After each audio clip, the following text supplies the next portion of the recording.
në Universitetin e Prishtinës ka shumë pak studenta dhe rrezikohet mbyllja departamentit të gjuhës shqipe. A di çfarë do të thotë kjo? Kjo do të thotë një katastrofë vërtet. Për shkak se nëse një komb e humb gjuhën, e humb identitetin, i humb shumë gjëra, e humb historinë, pastaj shkon ajo zinxhir duke humb. Pra, për ne nuk është thjesht një profesion ky emision ose puna juaj që ju bëni, që ju shoh shumë energjike në takimet në orët letrare, bile kemi qenë bashkë në disa jemi takuar. Për me trumbetu gjuhën shqipe, mos me humb vlera jonë, gjuha jonë, kombi ynë, për cilën flet Ndremjeda, Gjeç Fishta dhe shumë burra të lartë kombi shqiptar që e rujten.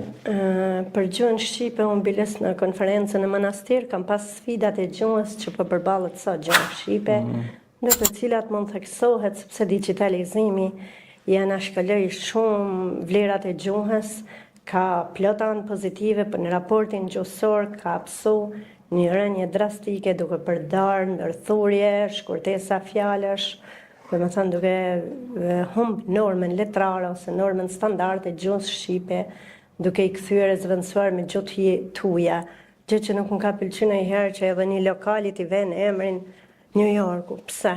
T'i vënë emrin tat, shkotim për botë. Ata kuptojnë që ti ta vesh, le t'investosh sa duash se ka plot njerëz tanë që aty janë bën aftë. Kanë hap biznese, po nuk vënë emrat të vendit vet se nuk lejohet ajo. Edhe është kulturë që në vendin tonë të përdoren sa më shumë. Përdorimi i gjuhës shkruar, përzierja me fjalë të huaja, shpërfillja normës letrare janë shqetësime shumë të mëdha për gjuhën tonë.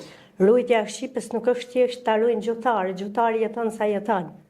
I vjen momenti brez mas brezi humbet, sa do të ju ka humb interesi rinis që ta lexojnë, më ka edhe të rritur, edhe njerëz që kanë potencë që dërgojnë një mesazh dhe më vjen shumë gjinaf që po e anashkalojnë, se s'po themi e bastardizojnë gjuhën shqipe me mënyrën e përdorimit të shkruarit, po e harrojnë fare i herë, që shkrimi i dorës është harru me vite, ndërsa edhe tjetrin po e rekrutojnë pak nga pak dhe kjo duhet një... Disi pe qesin Po e fusin botën digitale, e cila është duhet një ndihmë urgjente që secili nga ne të ketë për detyrë të ruajë identitetin e kombit, gjuhën, traditën, gjithçka. Ju keni një përvojë shumë të hershme edhe në aspektin e mësimdhënies se në aspektin e veprimtarive sociale.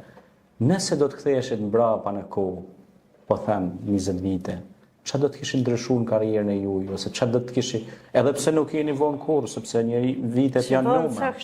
Ato janë thjesht numra janë vitet. Thjesht numra. Më mirë do ishte më herët, po edhe vonë unë do ju jepja një mesazh, mos u tremni kurrë nga rruga e vështirë.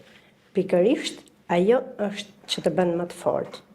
Mos lejo askënd të bind që ëndrat tuaja shumë të mëdha nuk bën realitet. Gjithçka bëhet realitet. Ja, bukur, shumë e bukur.